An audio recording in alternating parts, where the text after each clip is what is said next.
So ayan, awkward diba? Titis. Beamer, let's go!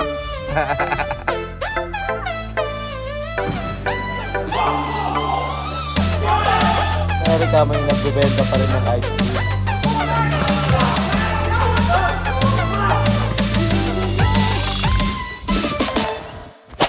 So what's up guys? Good morning. Welcome back to Andrea Judge TV.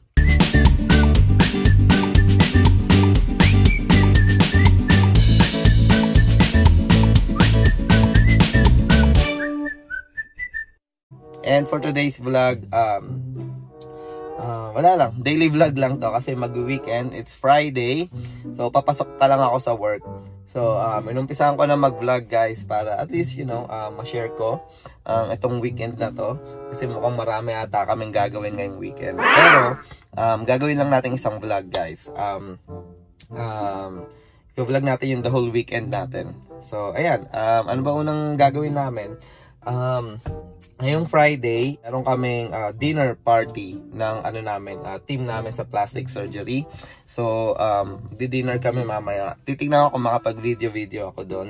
After that, Saturday, pupunta naman kami sa graduation party ng isa sa family friend namin. Shoutout Tita Bivette and Bivette Clothing. Ayan.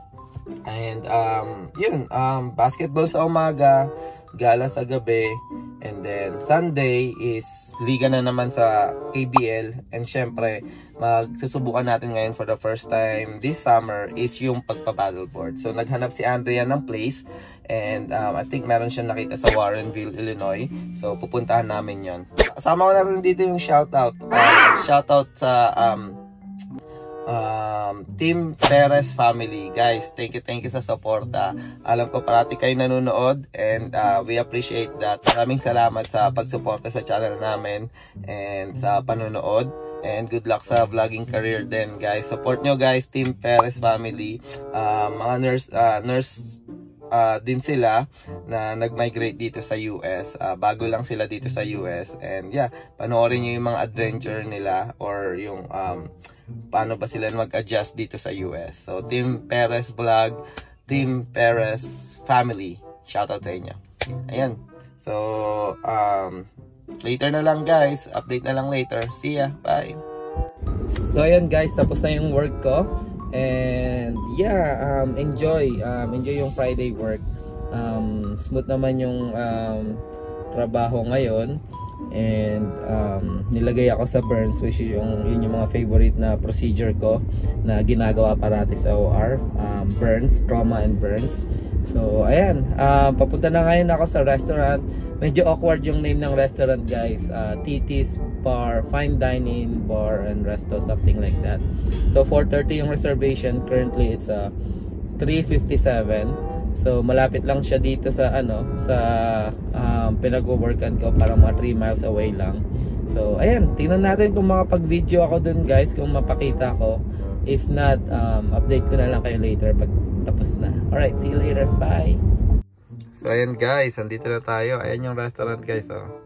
Yan, Fine Dining Martini Bar, Thai and Vietnamese French cuisine, fine dining. So ayan, awkward diba? Titis, yung pangalan niya guys.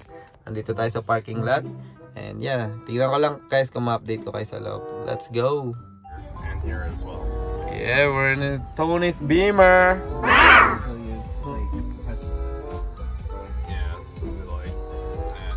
It'll show up here too. Okay. It'll show up here too. Like if you glance over, like you can see there's like a map displayed there too. Oh yeah. Oh shit, that's cool. Nice. Tony, what model is this? Huh? What model? The i4. i4. Yeah. Beamer, let's go. Look at the seat, guys. Yeah, looks good. What was it?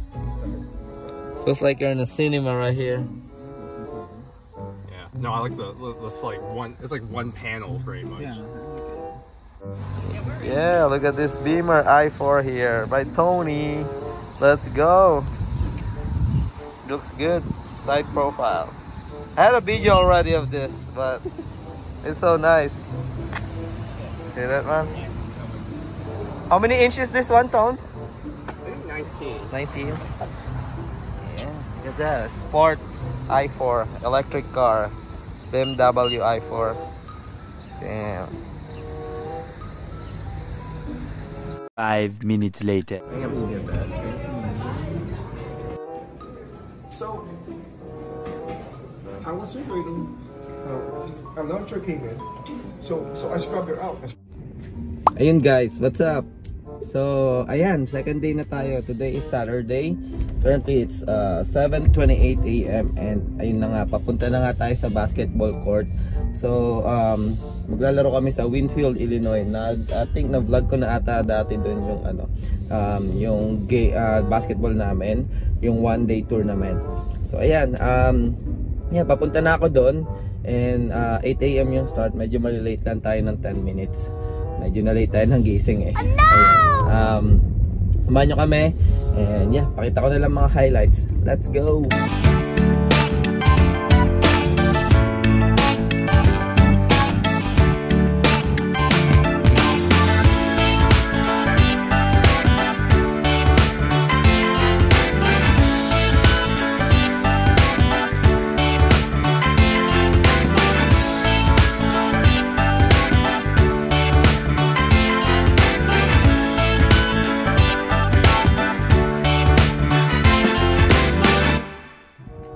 Ayan guys, andito na tayo ngayon sa Winfield Park District. So dyan tayo maglalaro for today. And yeah, papasok na ako sa loob. Medyo late ako ng 10 minutes ata eh. So yeah, update ko na lang kayo later. And pakita ko na lang mga highlights kung meron. See ya! So ayan guys, papasok na tayo dito. So samahan nyo lang ako. Pakita natin yung loob. Ayan. Pakita natin yung loob. Yan, may gym, fitness gym. Maliit lang to actually guys. So andyan na yung front desk. Yung front desk dito. Morning. And then yung fitness area. Ito yung gym. So parang old gym siya. Yan kung makikita nyo. Let's go. And may mga tao na dun, no? Ayan, mga naglalaro na. Oh! Tapos na Christina. Sino si Christina? Pombi. Kaya mga Padada. dali mga ano niya eh. Ay, ito yung idol ko. Pambihira ka. Dadali mo pa ako.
Well guys, may ice cream dito, ice cream store oh. Sa Amerika may nagbebenta pa rin ng ice cream. Ice cream vendor, si Manong Sorbetes oh. Yan, bumibili mga bata. Tapos si Andrea.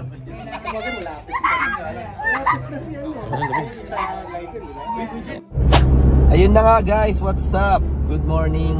And yeah, today is Sunday. And di na ako nakapag-vlog after nung basketball guys na. So few clips na lang yon. Actually nagpunta kami sa graduation party ng anak ng isa sa family friend namin. And yes, and nag-enjoy na kasi. Actually na-late kami ng punta, kaya di na din ako nag-vlog. And nagka-enjoyan na ng kwentuhan, kulitan, tapos syempre kumain. So wala nang opportunity para mag-vlog. And ayun, currently papunta na tayo sa another basketball game. Pero ito naman is Liga. Kahapon is pick-up game kasama yung mga kaibigan natin sa Rising PH. And so today Liga naman siya. Medyo ano to guys, mahirap kasi konti lang ata yung maglalaro. As in konti lang, hindi pa ata kami aabot ng 5. So tingnan natin kung ano magagawa natin dun sa court. Siguro enjoyin na lang natin yung game. Pinag-usapan nga namin kahapon kung i-default na lang yung laro. Pero ayan, tinuloy pa rin namin kahit 3 or 4 lang kami maglalaro. And yeah, tingnan na lang natin kung ano mangyayari sa court later. So update ko kayo later guys. See you later, bye. Ayan na guys, nandito na tayo sa court. So I don't know if late na, pero it's 7:48. So 7:55 yung game namin. Pero di ko alam kung tapos na yung unang game. So tuloy-tuloy kasi sa Glenview, pag natapos ng unang game, laro ka agad. So tingnan natin. Ayan, nandito na ulit tayo, Glenview Basketball. So ayan, update ko na lang kayo. Tingnan natin kung ano mapapakita ko mga highlights dun sa loob ng court. So see you later guys.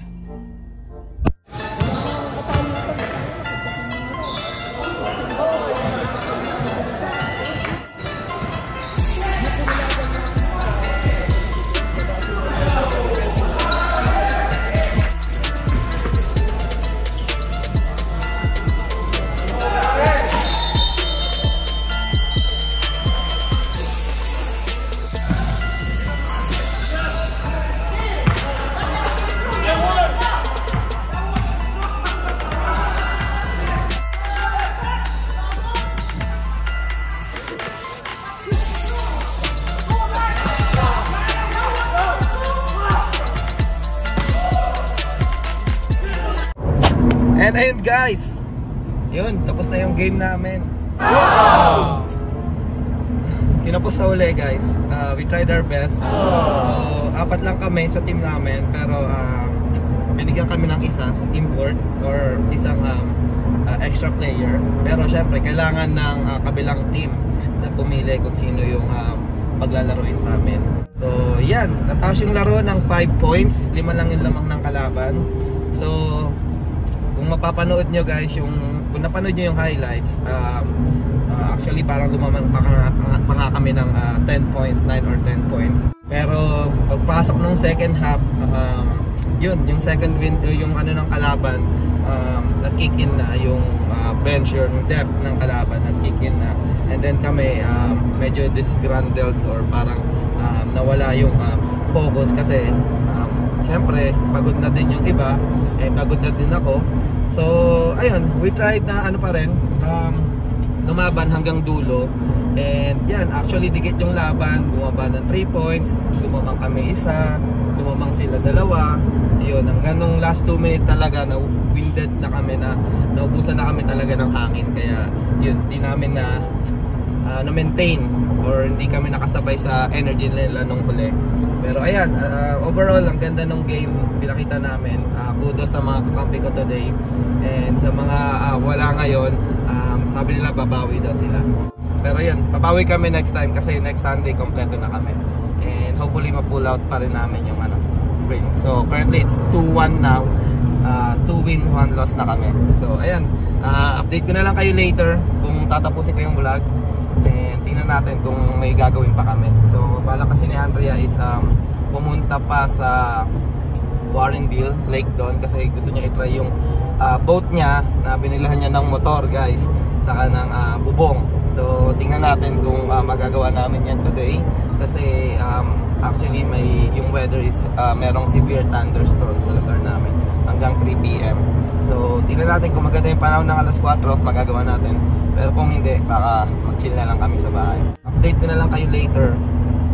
Yeah, pauwi na ako. See ya.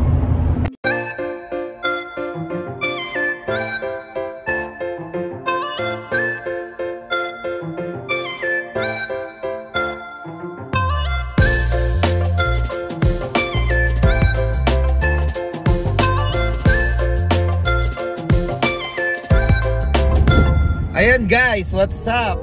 Ayun, so eto papunta na kami sa Blackwell Lake. Okay, Forest Preserve kasi doon kami doon namin i-test yung bagong makikita nyo, motor ng boat ni Andrea. So magbo-boating kami.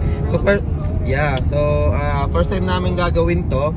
So tingnan natin kung effective. Pero kasi meron kaming floating boat na kaya ilan yung max capacity na? 5 na tao. So may mga napanood kami na video sa YouTube na pwede mo siyang lagyan ng motor. So ayan guys, papakita namin yung lugar. And probably ito na yung huling lakad namin for this weekend. And thank you sa pagsama. Ayan, update namin kayo pagdating doon. See you. Peace.